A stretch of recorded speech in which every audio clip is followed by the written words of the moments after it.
Mesdames, Messieurs, bonsoir et bienvenue au journal du 7 septembre. Sans tarder les titres. رئيس الأركان الجيش الوطني الشعبي الذي نحيي هذا الجيش الأبي الكريم سليل جيش التحرير الوطني. جيش التحرير الوطني هو أب الدولة الجزائرية. جيش التحرير الوطني هو أب للدولة الجزائرية ليس فقط للجيش. ولهذا هذا الجيش اللي نحييه كل أسبوع يعري نفسه، يظهر لنا جميعا أن كل الجيش مع ما يقوله، أن القول الذي يقوله رئيس الأركان ليس قوله وإنما قول قيادة الجيش كله. في بلادي جي بوزوان دان بريزيدون، وإلا بقاو الناس يهضروا قالوا ودي نديروا مقاطعة، يا خويا دير مقاطعة في دارك، أنا ما ديرهاش عندي. أنا هذا ما نقول لك، دير باغي دير مقاطعة ديرها في دارك، ما ديرهاش عندي انا خويا انا جي بوزوان دو لوبيتال، جي بوزوان دي ميديكامون، جي بوزوان باش ناكل الخبز. ما تجيش انت تبلع لي لالجيري تكلوتيريها باسكو انت عندك بالك دي زوبجيكتيف على ليكستيريور، ما على باليش انت منين راك عايش. La commission juridique du Conseil consultatif de l'instance de dialogue et de médiation passe en revue la loi organique relative aux élections. Des propositions et un rapport sur l'activité du panel seront présentés au chef de l'État dans les prochains jours.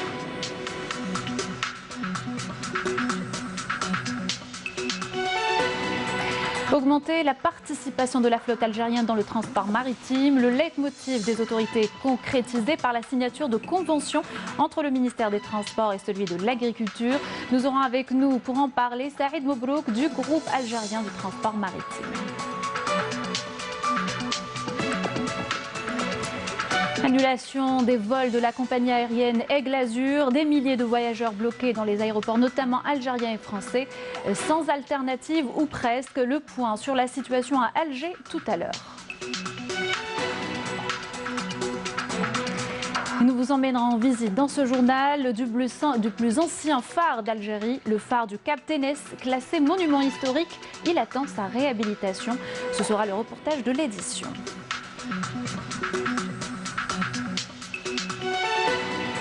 Bonsoir à tous et bienvenue à ce journal. Je vous le disais en titre, la commission juridique du Conseil consultatif de l'instance de dialogue et de médiation s'est réunie ce samedi afin de passer en revue la loi organique relative aux élections.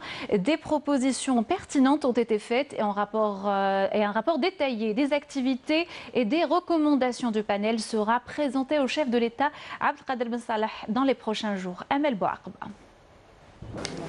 Dernière ligne droite pour l'instance nationale de médiation et de dialogue avant la présentation de son rapport final au chef de l'État. La commission juridique du Conseil consultatif de l'instance s'est réunie pour débattre et enrichir les projets d'amendement de la loi organique relative au régime électoral et à la création d'une autorité nationale indépendante chargée de la préparation, l'organisation et la surveillance des élections. Il s'agit d'une rencontre avec les spécialistes en matière de droit qui vont conforter nos analyses se rapportant à la création de l'instance nationale autonome d'organisation des élections ainsi que le projet de loi électorale. Nous avons revu une centaine d'articles.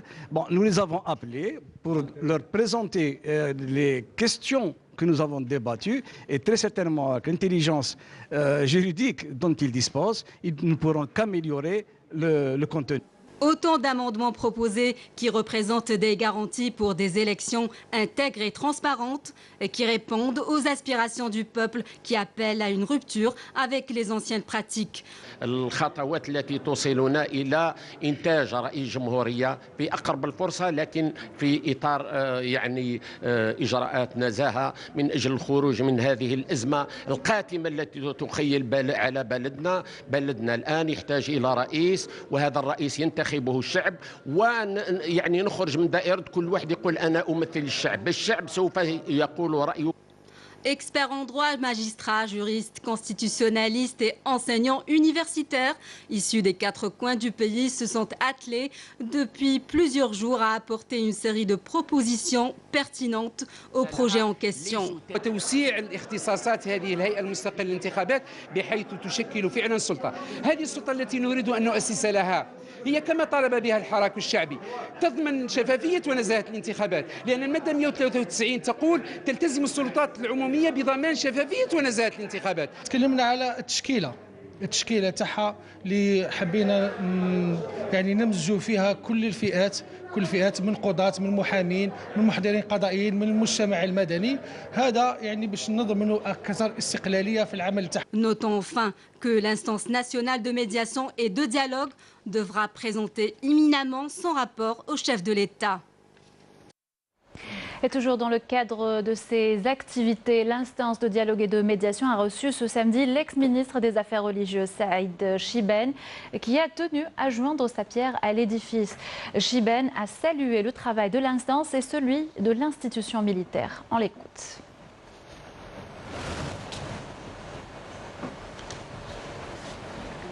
أنا أقول ربي يجعل هذا التوفيق لهذه اللجنة، أنما يقدم يكون صلة وصل بين العهدين، وأن يبني ويكون اللبنة الحقيقية لمسيرة الشعب الجزائري، السير السديد في الطريق الصحيح.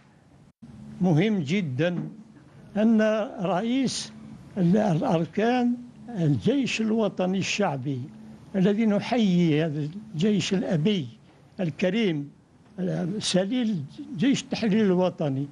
جيش التحرير الوطني هو أب الدولة الجزائرية. جيش التحرير الوطني هو أب للدولة الجزائرية، ليس فقط للجيش.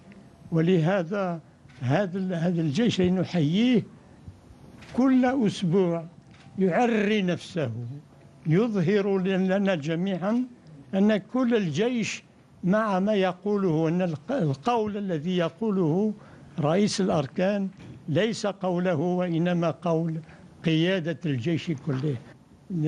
لا يمكن أبدا أن نستمر في هذه الحالة دون أن يكون الرئيس معروف ذا شرعية كاملة. الدولة تحتاج إلى رئيس، الأمة تحتاج إلى الرئيس. في علاقتنا مع الغير لابد من رئيس، ولهذا من أعجل المستعجلات أن يكون له رئيس. Le dialogue et l'organisation d'élections présidentielles dans les plus brefs délais, seul moyen pour sortir le pays de la crise politique, une issue partagée par plusieurs citoyens. الجيش بارك الله فيه il a pris une position très bien. même القايد صالح il a pris une position. جمع الشعب. اكتوالمون الحمد لله، وحنا نشكروا الجيش ونشكروا القايد اللي راهو واقفين على سينو. لو كان ما كانش هو، لو كان ما راهوش واقف وكاع، لو كان البلاد راحت للواد. نقولوا الجزائر آمنة بإذن الله رغم أنف الأعداء. نقولوا لازم انتخابات في أسرع وقت ممكن. لازم نوصلوا لهذه الانتخابات مهما كان الحال. ويبدو لي على كل حال يظهر لي عندنا ناس، عندنا كفاءات، عندنا مفكرين، عندنا سياسيين اللي مروا ممكن بمراحل أصعب من هذه ولقاو الحلول. قال القائد أركان الجيش يعني عنده الحق، قال لهم لازم الانتخابات أقرب الأجل. يعني هذه الانتخابات الرئاسية، يعني انتخابات رئاسية هذه اللي تخرجنا من الأزمة. أنا ماذا بنا أن تكون هناك لجنة مستقلة لتنظيم ومراقبة الانتخابات. أنا كشاب نطالب بهذا الشيء، وماذا بنا يعني كي نديروا اللجنة هذه نروحوا الانتخابات مباشرة. ولا بعض الناس راهم يقولك باللي اودي لا ما خصناش بريزيدون ولا ماناش باغيين نديروا بريزيدون. أنا نقول لك باللي اودي خاصنا بريزيدون، باسكو لا سيتوياسيون كريتيك تاع الجيري اونفير ليترونجي سا سي ان بروبليم بور موا. انا احنا نطالبوها في أقرب وقت، في أقرب وقت بيدوا لنا رئيس. سمعت؟ في أقرب وقت، في أقرب وقت بيدوا لنا باه البلاد تتسقم ويتهلوا في وليداتنا ويتهلوا في الشباب ويتهلوا في المواطنين كاع. نطلبوا من عند سيدي ربي يجيب لنا رئيس صالح ويشوف لشعبه. في بلادي جي بوزوان دان بريزيدون. وإلا بقاو الناس يهضروا قالوا ودي نديروا مقاطعه، يا خويا دير مقاطعه في دارك، انا ما ديرهاش عندي. انا دائما نقول لك دي باغي دير مقاطعه ديرها في دارك، ما ديرهاش عندي. انا خويا انا جي بوزوان دو لوبيتال، جي بوزوان دي ميديكامون، جي بوزوان باش ناكل الخبز. ما تجيش انت تبلع لي لالجيري تكلوتيريها باسكو انت عندك بالك دي زوبجيكتيف على ليكستيريور، ما على باليش انت منين راك عايش. L'Association générale des entrepreneurs algériens s'est dite favorable à la tenue d'élections présidentielles dans les plus brefs délais. Et pour cause, la situation critique par laquelle passe le pays.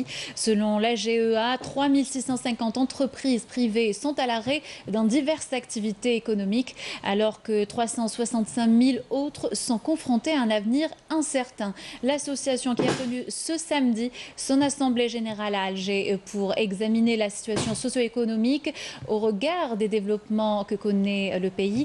Des propositions pour sauver les emplois de dizaines de milliers de personnes ont été faites, selon le porte-parole de l'Association générale des entrepreneurs algériens. Il était au micro de Fella Abraz. Il faut aller vers des élections présidentielles d'abord. Après, on a décidé de faire des rencontres entre tous les partenaires économiques et pour faire des solutions dans les plus tôt possible pour sortir de cette crise.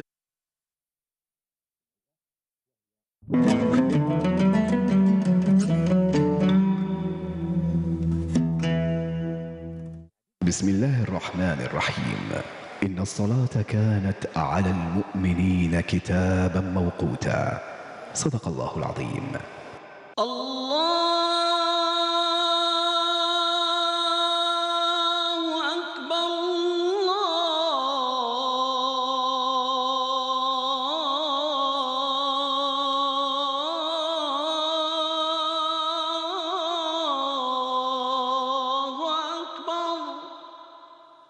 أشهد أن لا إله إلا الله.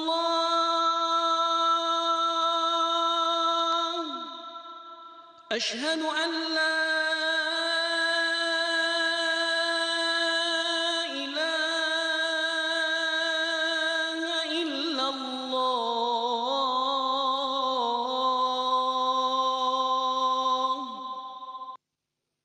أشهد أن محمدًا رسول الله.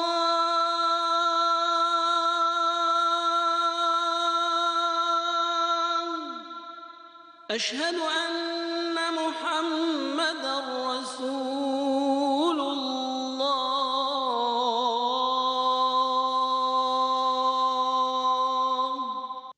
حي على الصلاة.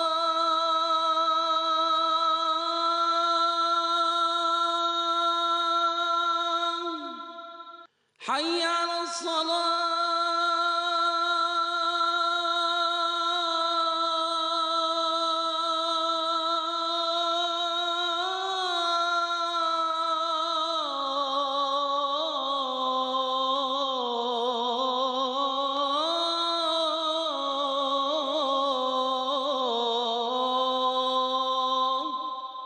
حي على الفلاح.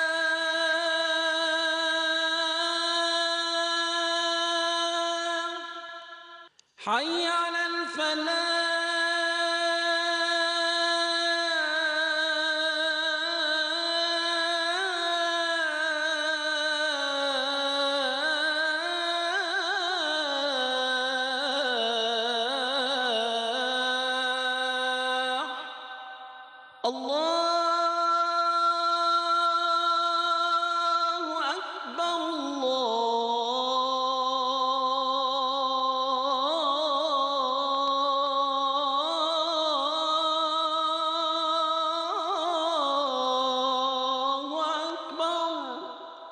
لا إله إلا الله.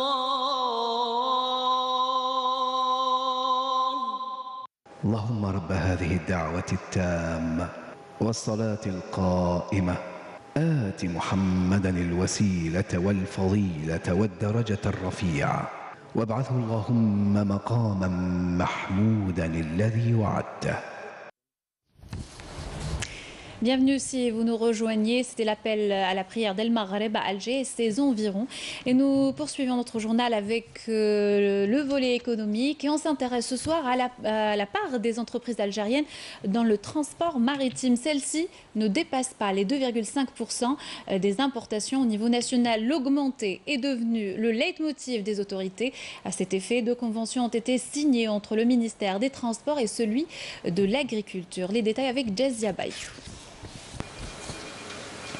En 2018, les ports d'Alger ont accueilli 40 millions de tonnes de marchandises importées. Une importation assurée en grande partie par des compagnies maritimes étrangères, ce qui limite la participation du transport maritime algérien à 2,4%, bien que sa capacité d'accueil dépasse les 100 000 tonnes de charge. Une cargaison qui pourrait être assurée par les 10 navires que compte notre flotte maritime. Notre entreprise se portait bien, mais lors de ces dernières années, la situation s'est détériorée, laissant ainsi libre cours aux compagnies maritimes étrangères.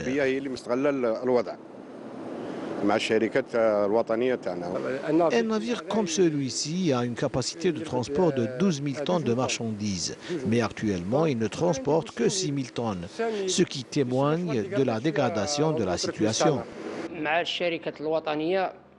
Les entreprises nationales ne nous sollicitaient pas et on ne transportait que 60% de notre capacité réelle. Pour une meilleure participation des compagnies maritimes algériennes à l'activité d'import-export de la marchandise algérienne, une convention entre le ministère de l'Agriculture et celui des Transports et des Travaux publics a été signée le 27 août dernier.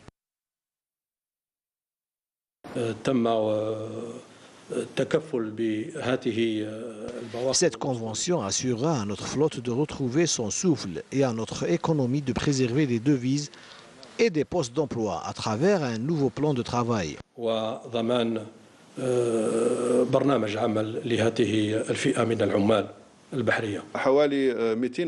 L'OIC consacre quelques 200 millions de dollars pour le transport des céréales importées, une somme qui sera désormais versée en euros. 2 compagnies maritimes, Lacnan et Gatma. Et c'est là la meilleure façon de booster nos capacités nationales, de rationaliser les importations et d'exploiter notre potentiel local.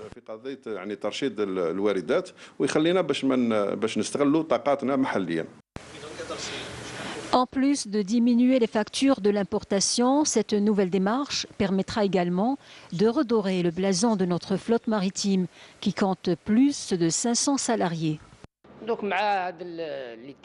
Cette convention nous garantira une autre source de revenus. Il n'y a pas mieux que de voir des entreprises nationales coopérer entre elles.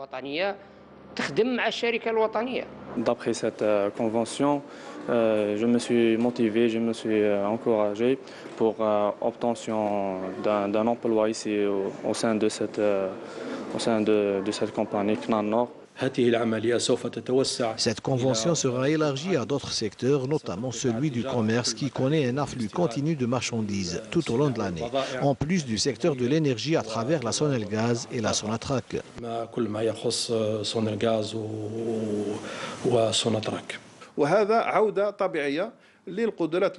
C'est un retour à la normale de notre potentiel national, notamment pour cette compagnie historique, ce qui devrait avoir une répercussion sur la valeur de ses importations. Donc on aura un gain certain en matière du transport et du prix de ces produits importés. Avec ce nouveau procédé, les compagnies maritimes algériennes pourront participer au mieux à la relance de l'activité économique nationale.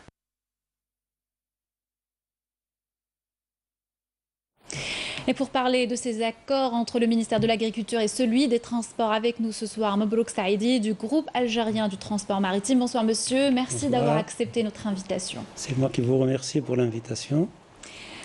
Tout d'abord, sur quoi portent ces accords concrètement et comment se fera la mise en place? Oui, concrètement, ces accords ont été signés entre le groupe Gatma et les 2 offices. Et l'objectif principal, c'est un peu la réduction en premier lieu de sortie de devises inhérentes au transport maritime. Et l'utilisation au maximum du bâton pavillon national. Donc les conditions et modalités de ce partenariat ont été décrites dans la convention cadre entre chaque office et le groupe GATMA. Les modalités pratiques seront traduites dans le cadre de conventions commerciales spécifiques entre les filiales du groupe GATMA, à savoir CNAN Nord et CNAN Med. Donc pour le transport des produits céréaliers et des produits laitiers, donc la poudre de lait et ses dérivés. Dans l'état actuel des choses, nous venons de signer les conventions en date du 24 août. Donc leur mise en place est en cours et ça, l'objectif recherché, c'est bien sûr la réduction des devises et l'utilisation maximum du pavillon national qui est composé aujourd'hui de 10 navires cargo de transport de marchandises, dont 7 appartiennent à CNAN Med, à CNAN Nord plutôt, et 3 qui appartiennent à CNAN Med.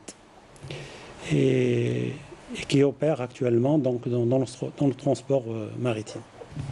Vous avez parlé des navires. L'Algérie a procédé en 2013 à commencer une opération de renouvellement de la flotte algérienne. Où en est cette opération aujourd'hui? Oui, cette opération a été, je dirais, promulguée par des résolutions du Conseil de participation de l'État en 2013 et qui a porté sur un programme d'acquisition de 25 navires. Dont 18 pour CNAN Med et 7 pour plutôt 18 pour CNAN Nord et 7 pour CNAN Med. L'exécution des résolutions du CPE au stade d'aujourd'hui sont comme suit. Pour CNAN Nord, on a acquis 7 navires, donc de capacité globale de 77 000 tonnes, presque 80 000 tonnes. Et pour CNAN Med, on a acquis 7 navires de capacité 40 000 tonnes. Les 3, bien sûr. Bien sûr. Et on est en phase de programmer d'autres acquisitions qui sont en cours pour acquérir donc 4 navires céréaliers pour CNAN Nord, dont les capacités vont tourner autour de 30 000 à 35 000 tonnes et de 40 000 à 65 000 tonnes pour le transport des céréales.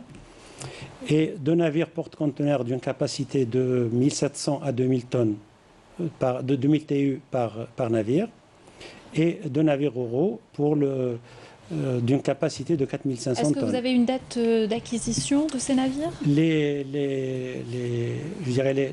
cahiers de charges pour ces navires sont finalisés et les appels d'offres seront lancés incessamment.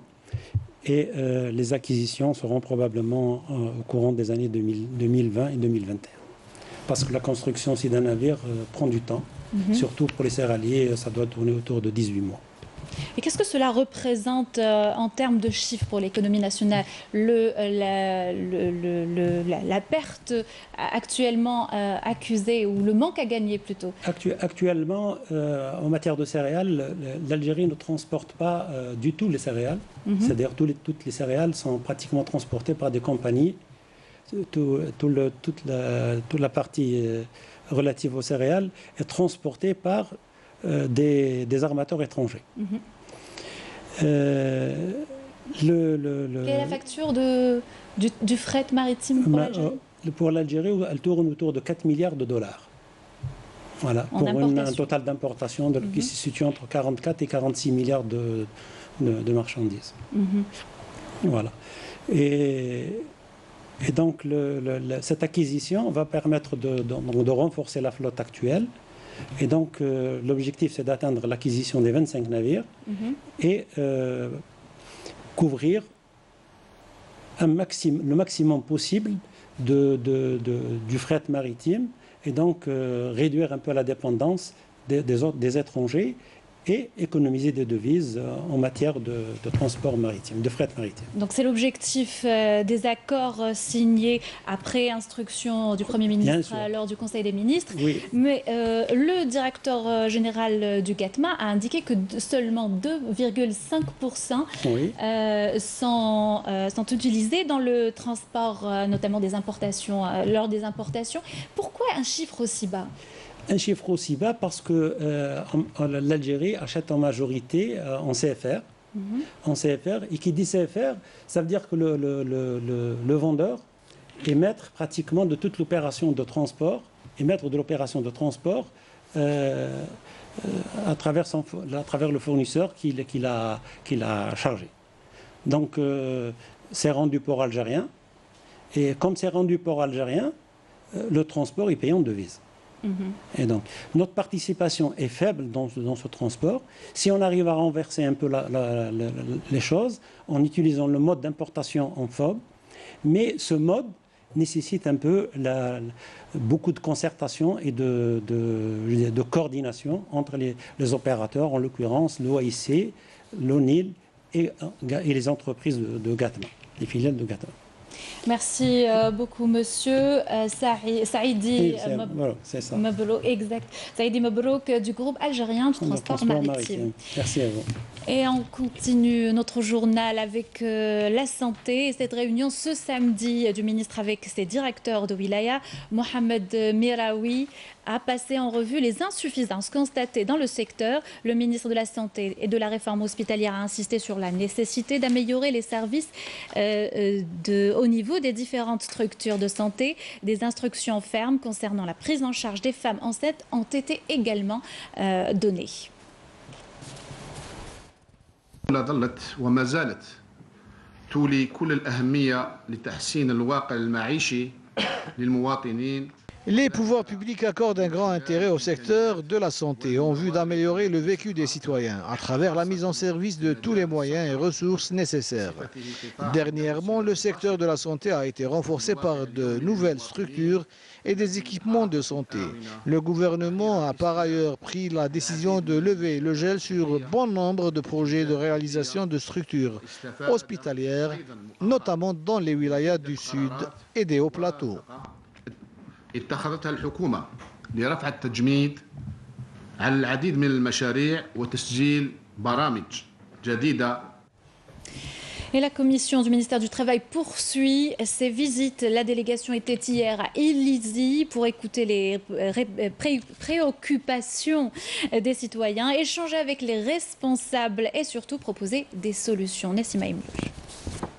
La wilaya d'Illizi enregistre un nombre important de chômeurs qui dépasse les 2200, alors que la direction de l'emploi s'engage à assurer des postes de travail permanents, veillant à l'application de la réglementation en vigueur pour une meilleure gestion du dossier de l'emploi. Mon projet consiste à ouvrir une salle de sport. Je me suis présenté pour cela. La vie est favorable. La délégation ministérielle composée de directeurs et cadres nationaux du ministère du Travail, de l'Emploi et de la Sécurité sociale a été chargée d'inspecter les problèmes et les entraves qui se dressent devant les jeunes demandeurs d'emploi dans la wilaya. L'objectif de notre visite est de nous enquérir de l'accueil et la prise en charge des jeunes demandeurs d'emploi dans ces régions et les conditions de travail de nos cadres et travailleurs. Notre agence d'emploi a enregistré 610 postes d'emploi durant le premier semestre de l'année en cours, qui ont été dégagés par des entreprises privées et celles relevant du secteur public. Grâce aux efforts conjugués et la bonne volonté, plusieurs micro-entreprises ont vu le jour, permettant ainsi aux jeunes demandeurs de bénéficier d'un poste de travail. À noter qu'une enveloppe financière dépassant les 124 millions de dinars a été allouée pour l'investissement des projets soutenus dans la wilaya d'Illizi. Puis grande pagaille dans les aéroports algériens et français à cause de l'annulation des vols de la compagnie aérienne Aigle Azur. Les voyageurs mécontents étaient nombreux à attendre des explications et surtout des solutions. À Alger, des familles ont passé la nuit à l'aéroport. Badia Amarni est allé à leur rencontre et a fait le point sur la situation. Il est 10 h du matin à l'aéroport international d'Alger. Les passagers d'Aigle Azur sont en colère. La raison, tous les vols de cette compagnie aérienne sont annulés suite à sa mise sous redressement judiciaire le 2 septembre dernier. C'est le flou total. On avait un billet depuis mardi, le 3 septembre à Sétif, qui a été annulé, sans mail, sans message, sans appel. Il a été reporté le mercredi à 5 h du matin, qui a été réannulé après, pour nous dire que de se déplacer sur Alger aujourd'hui. Et on arrive à Alger, c'est le même problème. Il n'y a personne, là les guichets sont fermés depuis hier, il n'y a personne. À Sétif, ils sont partis aussi, il n'y a personne qui nous écoute. Il n'y a personne qui peut répondre à nos questions. Moi je suis venue en vacances, j'ai l'aller-retour, mon billet, et je rentre chez moi. Il n'y a aucun responsable qui est venu nous voir. Ils nous ont même pas pris en... Mais il n'y a même pas des chaises pour s'asseoir, il n'y a rien. Nous, aujourd'hui, on est venus d'ailleurs de Constantine, de Sétif, de partout, parce qu'ils nous ont tous dit qu'il faut aller à l'aéroport d'Alger pour pouvoir rentrer en France. Aujourd'hui, les guichets d'Aigle Azur, ils sont fermés et il n'y a personne qui répond à nos attentes. J'ai pris un autre billet à 7 millions parce que je n'avais pas le choix. On ne sait pas si on sera remboursé pour le billet retour. Je trouve que c'est lamentable. On cherche une solution. C'est pas normal, ça. C'est vraiment... Je risque de perdre mon boulot parce que c'est ma première contrat. Des vols supplémentaires afin d'assurer le transport des passagers bloqués à l'aéroport seront mis à leur disposition. L'aviation civile française ont été habilitée en la matière, a fait part de sa préoccupation concernant le rapatriement des passagers titulaires des billets Aigle Azur, dans les deux sens, que ce soit le sens France-Algérie ou Algérie-France. Et elle a, comme mesure prise par cette entité, elle a sollicité l'aviation civile algérienne d'octroyer rapidement les autorisations d'exploitation des vols supplémentaires au profit des transporteurs aériens désignés par la France. La compagnie aérienne Air Algérie essaie de trouver des solutions pour les passagers. C'est nos ressortissants qui doivent rentrer pour le travail, pour la scolarité de leurs enfants. Donc la direction générale a ordonné de mettre à disposition de nos ressortissants des billets de moins 20%. Des tarifs préférentiels devraient être appliqués par les compagnies aériennes qui seront chargées de transporter les passagers d'Aigle Azur. Et à Djelfa, la direction générale des forêts replante des milliers d'arbres au cœur du barrage vert. Des citoyens se sont organisés sur les réseaux sociaux et ont rejoint cette opération à la grande importance pour l'écologie. Samia Boalouche. Grâce aux efforts des appelés au service national, l'Algérie a pu parer à la désertification dans les années 70 à travers le fameux barrage vert qui préserve les terres agricoles menacées par la désertification, à l'exemple de la wilaya de Djelfa où la conservation des forêts utilise tous ses moyens humains et matériels pour renforcer ce projet. La conservation des forêts a procédé au renforcement de cette initiative à travers deux grands projets, dont une campagne de reboisement sur une superficie de 650 hectares. Le deuxième consiste à la réhabilitation du barrage vert, s'étalant sur une superficie de 2000 hectares. Ces deux projets ont été confiés à l'entreprise nationale du génie rural. Le taux d'avancement de ces travaux dépasse les 80%. Notre visite a coïncidé avec la présence de tous ces bénévoles impliqués corps et âme dans cette action de reboisement.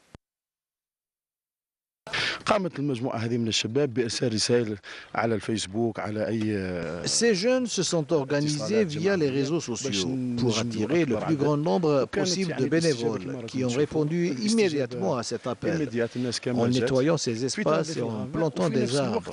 Je salue particulièrement un donateur qui nous a ramené des espèces rares.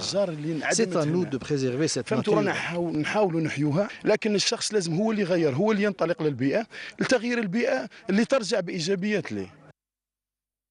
Lors du dernier conseil du gouvernement, des instructions ont été données au secteur de l'agriculture et du développement rural pour lancer des campagnes de reboisement à travers tout le territoire national pour compenser les richesses décimées par les feux de forêt.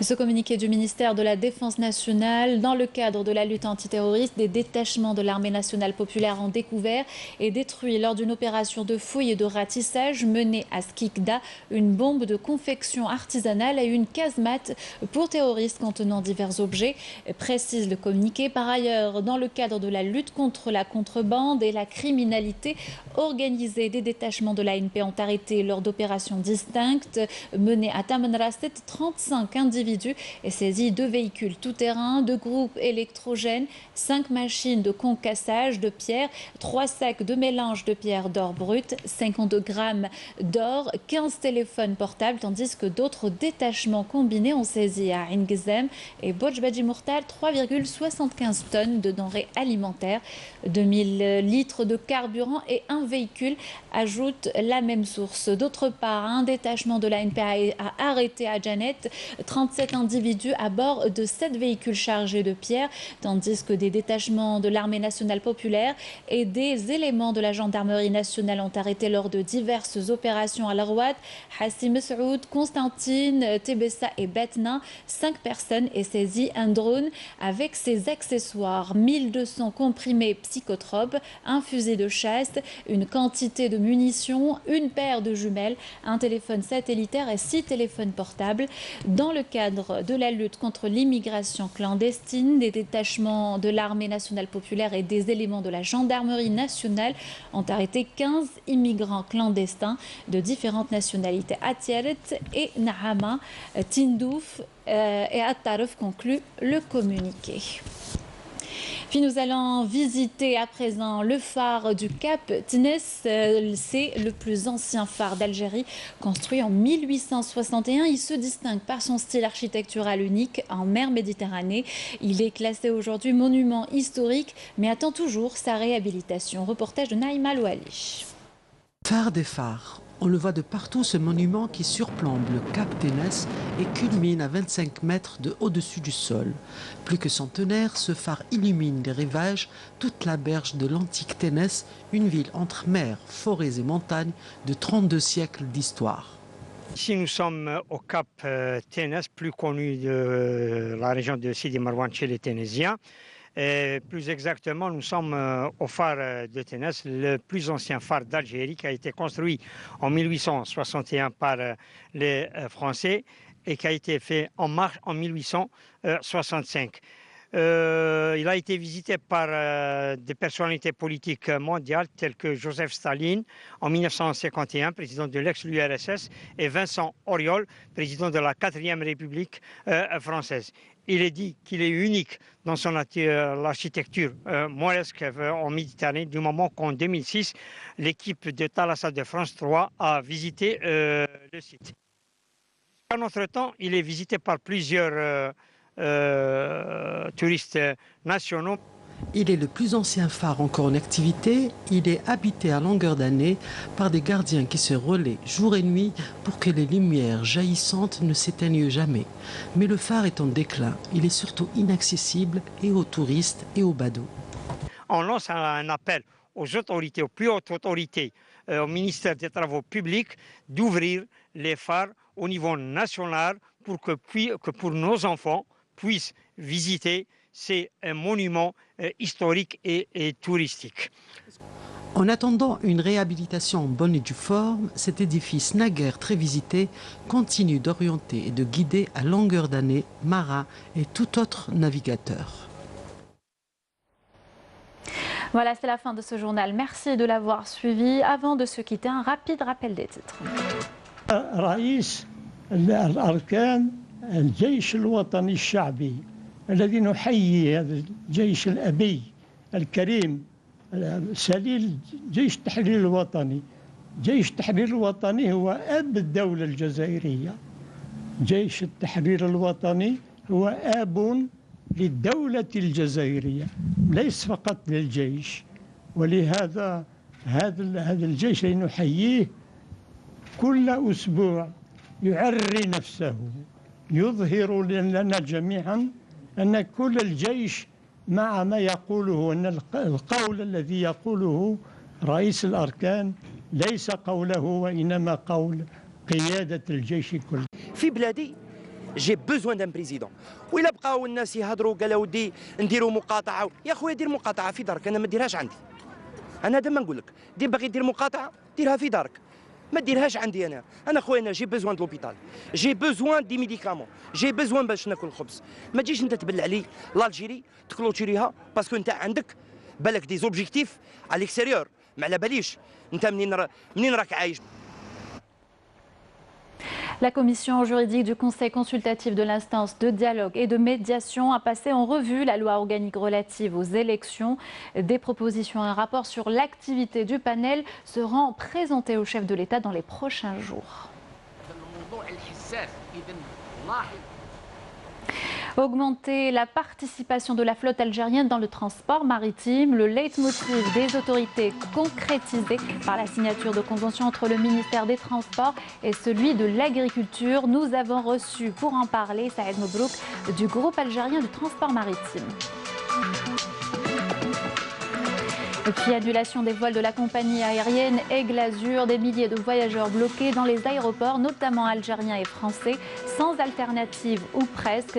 Nous avons fait le point sur la situation à Alger lors de notre édition. Et pour notre journal, nous avons visité le plus ancien phare d'Algérie, le phare du Cap Ténès, classé monument historique qui attend sa réhabilitation.